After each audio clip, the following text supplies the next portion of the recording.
The late autumn sunlight filtered through the towering windows of the Boston Municipal Court, casting long shadows across the polished marble floors. Judge Sarah Mitchell sat at her bench, her black robe settling around her like a protective shield as she prepared for another day of cases. The courtroom, with its rich mahogany panels and soaring ceiling, hummed with the usual pre-trial energy, lawyers shuffling papers, court reporters testing their equipment, and the quiet murmur of spectators filing into the gallery. 20 years on the bench had taught Sarah to read the rhythm of her courtroom like a familiar piece of music. Today felt like any other Tuesday, filled with the steady drumbeat of justice being served. The morning docket had been routine, a few plea agreements, a sentencing hearing, and now what appeared to be a straightforward assault and robbery case. "All rise," called out Officer Martinez, his voice carrying the authority of his 15 years as head bailiff. The Honorable Judge, Sarah Mitchell, presiding in the case of Commonwealth of Massachusetts versus Michael Thompson. Sarah's fingers brushed against the smooth wood of her gavel as she took her seat, her other hand automatically reaching for the case file. The charges were serious: assault and battery, armed robbery, resisting arrest. Her eyes skimmed the documents with practiced efficiency, her mind already cataloging the relevant statutes and precedents she might need to reference. "Be seated," she commanded, her voice carrying that perfect blend of authority and calm she'd spent years perfecting.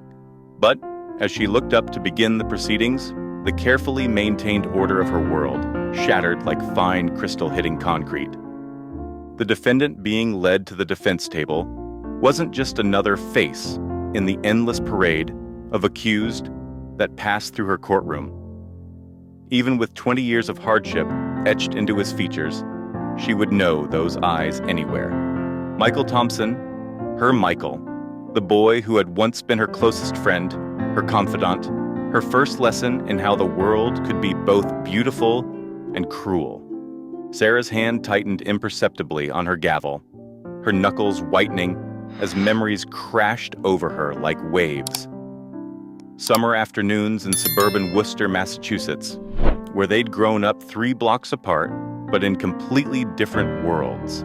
The cracked basketball court behind St. Mary's Church, where they'd spent countless hours shooting hoops and sharing dreams.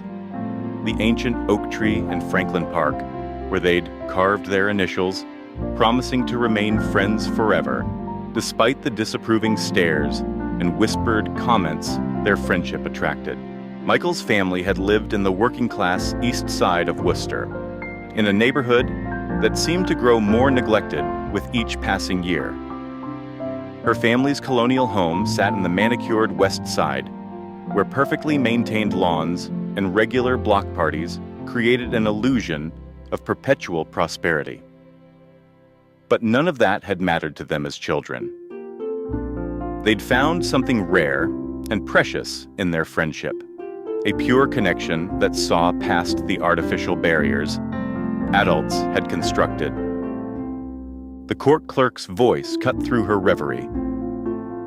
"Your Honor, the defendant is charged with assault and battery, armed robbery, and resisting arrest. How does the defendant plead?" Sarah forced her gaze to remain steady as Michael raised his head. Recognition flickered in his dark eyes before they quickly dropped to the floor. His voice, when it came, was rough and unfamiliar. Nothing like the laughing boy who had once taught her to sink a perfect three-pointer. "Not guilty, Your Honor." The formal words hung in the air between them like an invisible wall. Sarah's legal training kicked in automatically, allowing her to proceed with the necessary preliminaries even as her mind raced. How had they arrived here? What cruel twist of fate had brought Michael to her courtroom?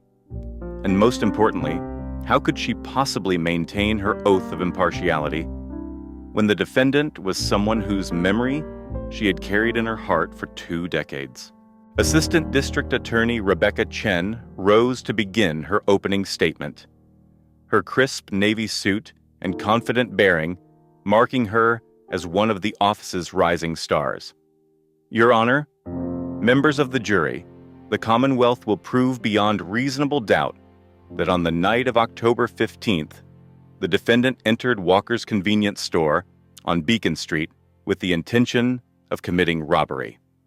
Sarah listened with growing unease as Chen laid out the prosecution's case. The evidence seemed straightforward. A security video showing a man in a dark jacket, witness identification, the recovery of stolen cash near the scene of arrest. Yet Sarah couldn't help but remember a younger, Michael, the boy who had once given his lunch money to a crying first grader who'd lost his own. The Michael she had known would never have hurt anyone. But then again, she hadn't known Michael for 20 years. Not since that August afternoon when her father had caught them sitting together on their front porch, sharing a box of cherry popsicles and talking about their plans for high school. That day remained etched in Sarah's memory with painful clarity. The summer heat had been oppressive, the kind that made the air shimmer above the pavement. Her father's voice had cut through the lazy afternoon like a knife. Sarah Elizabeth Mitchell, get inside this house right now. She could still feel the rough wood of the porch steps under her palms as she'd stood up, could still see the resignation in Michael's eyes as he'd backed away, his half-eaten popsicle melting forgotten in his hand. Her father's lecture afterward had been brutal in its calculated precision. Do you have any idea what people will say? What this could do to my reputation at the firm? To your future? The words had fallen like hammer blows, crushing her teenage defiance. The next day, she'd learned that Michael's family had suddenly moved to Springfield, allegedly for his father's new job. She never got to say goodbye.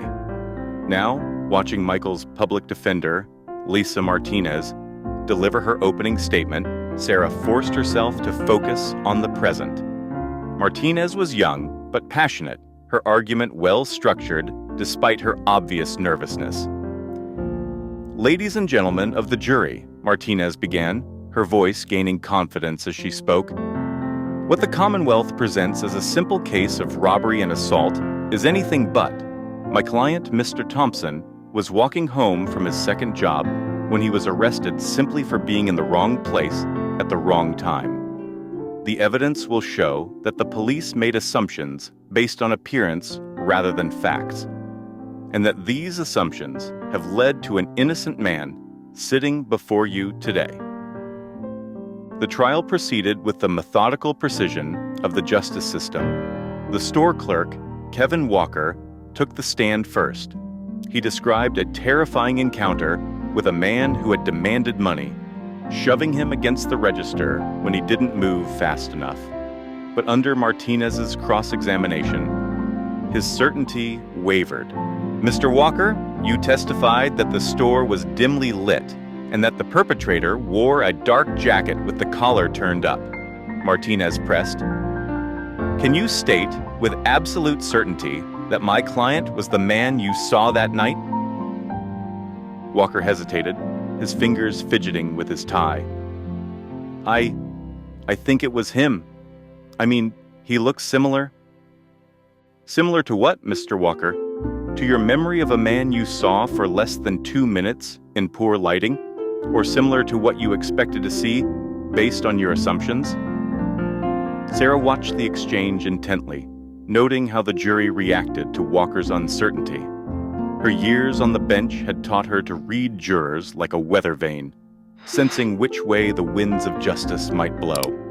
Today, she saw doubt beginning to creep into their expressions. The surveillance footage proved equally problematic. The prosecution's technical expert admitted under cross-examination that the video quality was poor, the lighting worse, and that the suspect's face was never clearly visible. The subject appears to be a male of similar height and build to the defendant, was all he would definitively state. During the lunch recess, Sarah retreated to her chambers, declining her usual lunch meeting with her fellow judges.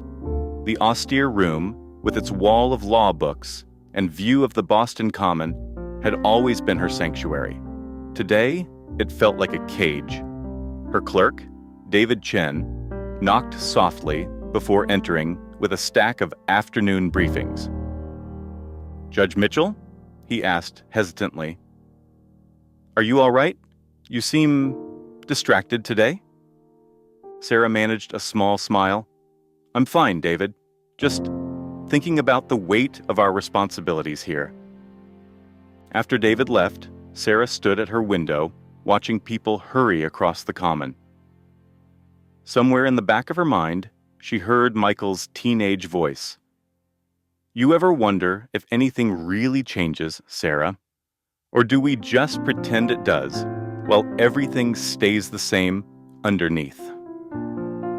The afternoon session brought the arresting officer, Detective James Sullivan, to the stand. His testimony was practiced, professional, and damning in its certainty. The suspect matched the description perfectly, he stated firmly. African-American male, approximately 6 feet tall, dark jacket. When we approached Mr. Thompson, he attempted to flee, which further indicated his guilt. But Martinez was ready. "Detective Sullivan, could you please tell the court exactly how many men in Boston might match that extremely vague description? And isn't it possible that a black man might run from the police for reasons other than guilt, given the current climate of police-community relations?" The question hung in the air like smoke, impossible to ignore and difficult to wave away. Sarah noticed several jurors shifting uncomfortably in their seats, while others nodded slightly. As the day's session drew to a close, Sarah felt the weight of every minute. The evidence seemed increasingly circumstantial, the certainties less certain. Yet she couldn't shake the question that had been haunting her since the morning. Was she seeing reasonable doubt because it truly existed, or because she wanted to see it?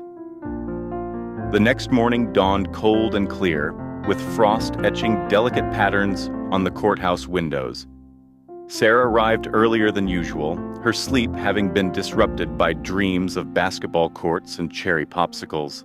She found herself standing in her chambers, adjusting her robes in the full-length mirror, trying to see past the judge's garb to the person beneath. The day's proceedings began with the defense's case. Lisa Martinez had saved her strongest witness for last, a forensic video analyst who specialized in surveillance footage enhancement. Dr. Rachel Cohen's credentials were impeccable. MIT doctorate, 15 years of experience, and numerous peer-reviewed publications. "Dr. Cohen," Martinez began, "could you explain your findings regarding the surveillance footage from Walker's convenience store?" The analyst adjusted her glasses, her manner calm and professional. "Using advanced digital enhancement techniques, I was able to determine several key discrepancies between the suspect in the footage and Mr. Thompson.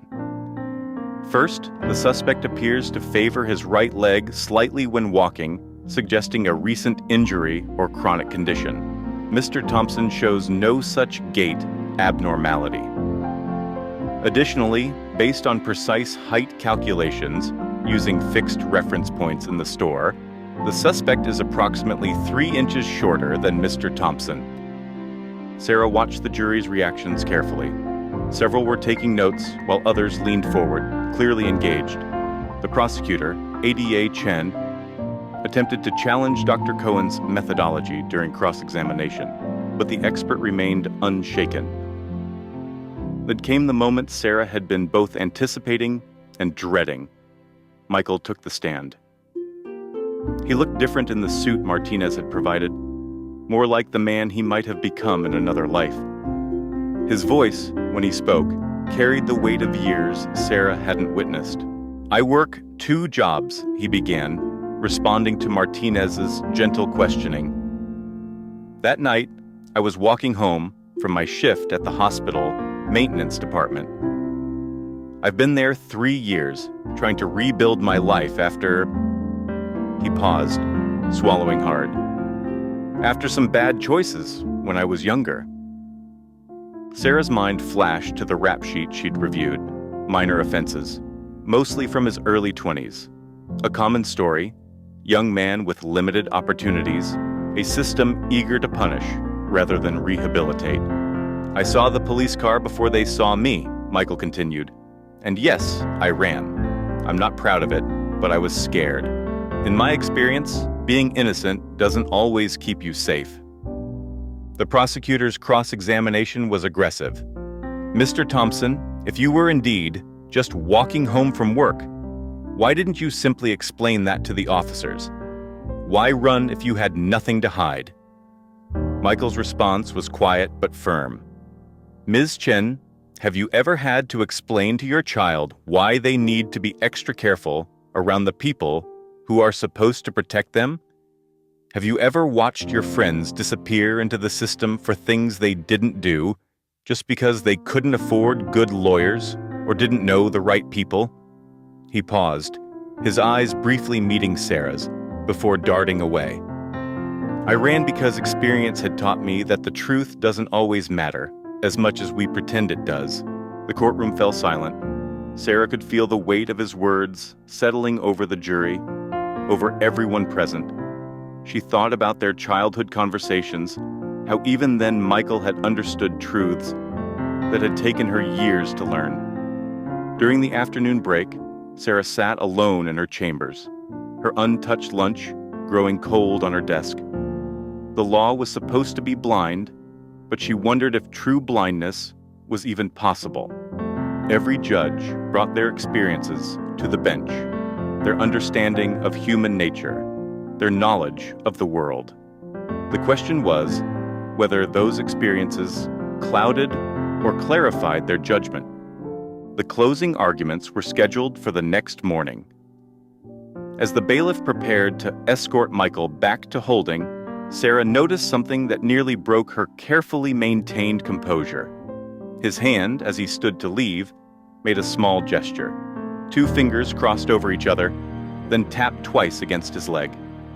It was their old signal from when they used to play basketball. It had meant, "Trust me, then." Sarah watched him leave, her throat tight.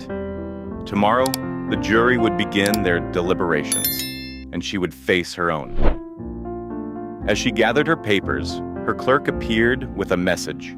Another judge had requested to take over the case, citing her obvious discomfort throughout the trial. Standing at her chamber's window, watching the sun set behind the Boston skyline, Sarah made her decision. She would see this through. She owed it to the law, to Michael, and to herself to ensure that justice was served, whatever form it might take. The final day of the trial arrived with a tension that seemed to crackle in the air like static electricity.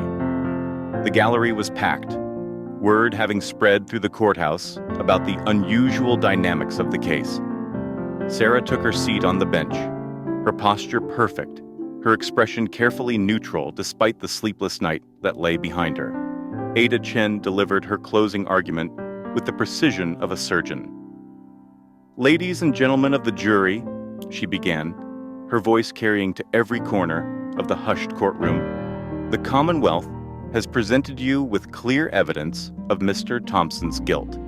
We have witness testimony, circumstantial evidence, and the defendant's own suspicious behavior at the time of arrest.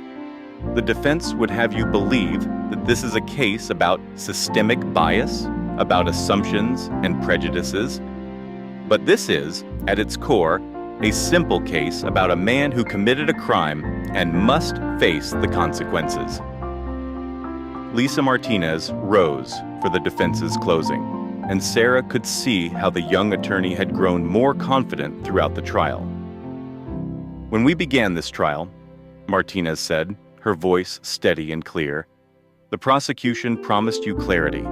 Instead, what we've seen is a case built on shaky foundations, uncertain witnesses, inconclusive video evidence, and assumptions that don't stand up to scrutiny. The prosecution asks you to ignore the inconsistencies, to overlook the gaps, to make the same assumptions that led to my client's arrest. But that's not justice." Martinez moved closer to the jury box, her passion evident in every word.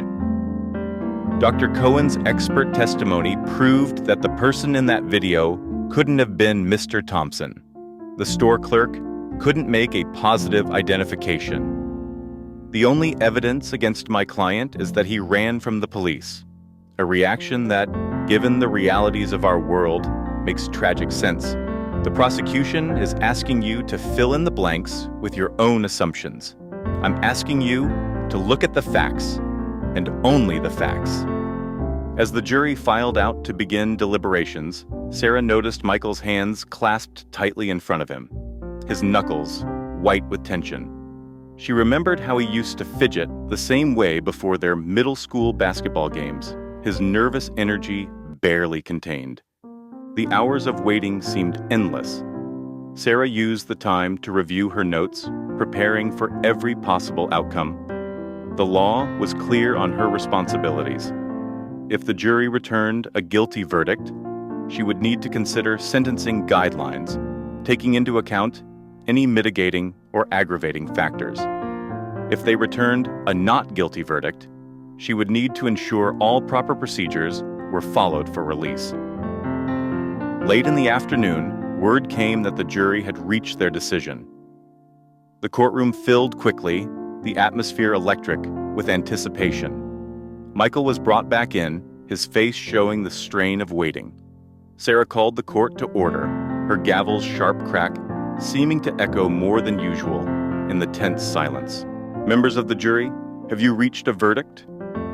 The foreperson stood, a middle-aged woman with kind eyes and steel-gray hair. We have, Your Honor. What say you? In the matter of Commonwealth versus Michael Thompson, on the charge of armed robbery, we find the defendant not guilty. On the charge of assault and battery, we find the defendant not guilty. On the charge of resisting arrest, we find the defendant not guilty. The wave of reaction that swept through the courtroom was almost physical in its intensity. Sarah maintained her composure, though her heart was racing. The jury is thanked and dismissed. Mr. Thompson, you are free to go. Court is adjourned. The crack of her gavel seemed to release something in the room. Tension, fear, or maybe just the weight of too many years and too many unspoken words. As the courtroom began to empty, Sarah noticed Michael lingering, waiting until almost everyone had gone. She remained at her bench, knowing what came next would be crucial. When he approached, it was with the same quiet dignity he'd shown throughout the trial. Your Honor, he began, but Sarah raised her hand slightly. In here, right now, I think we can dispense with titles, Michael. He nodded, a ghost of his old smile flickering across his face. Sarah, then, I need to know, would it have made a difference if you had recused yourself? Sarah considered her answer carefully. The evidence was what it was. The jury saw the truth. My presence or absence wouldn't have changed that. But you stayed, he pressed. Why? Because running away once was enough, she replied softly. Because justice isn't just about laws and procedures. It's about seeing people as they are, not as we assume them to be. I learned that lesson a long time ago, from a friend who was braver than I was. Michael's eyes held hers for a long moment. We were just kids, he said finally. We didn't know any better.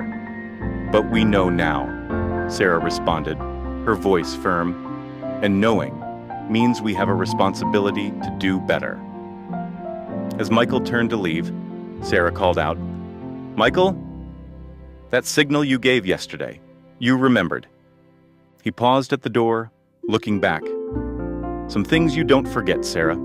Some things stay with you.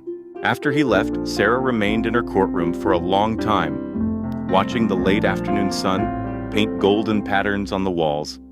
She thought about justice and mercy, about the past and the future, about the paths that had led them all here and the paths that lay ahead. The next morning, Sarah arrived at the courthouse early, as usual. But something had changed. As she took her seat on the bench, she saw each case with new eyes. Not just the laws that had been broken, or the procedures to be followed, but the people whose lives hung in the balance. She had sworn an oath to uphold the law, but perhaps the greatest service she could do to justice was to remember that behind every case file was a human story, as complex and worthy of consideration as her own. The weight of her robes felt different now, not a burden, but a responsibility, a chance to make sure that justice meant more than just following procedures, a chance to make sure that every person who entered her courtroom was truly seen, truly heard. It wouldn't be easy, but then again, the most important things rarely were. And somewhere in Boston, Michael Thompson walked free, carrying his own lessons about justice and friendship, about the past and the future, about the long arc of the moral universe and its slow bend toward justice. 2 children from Worcester had grown up to learn that the world was more complicated than they'd imagined, but also that it was never too late to try to make it better.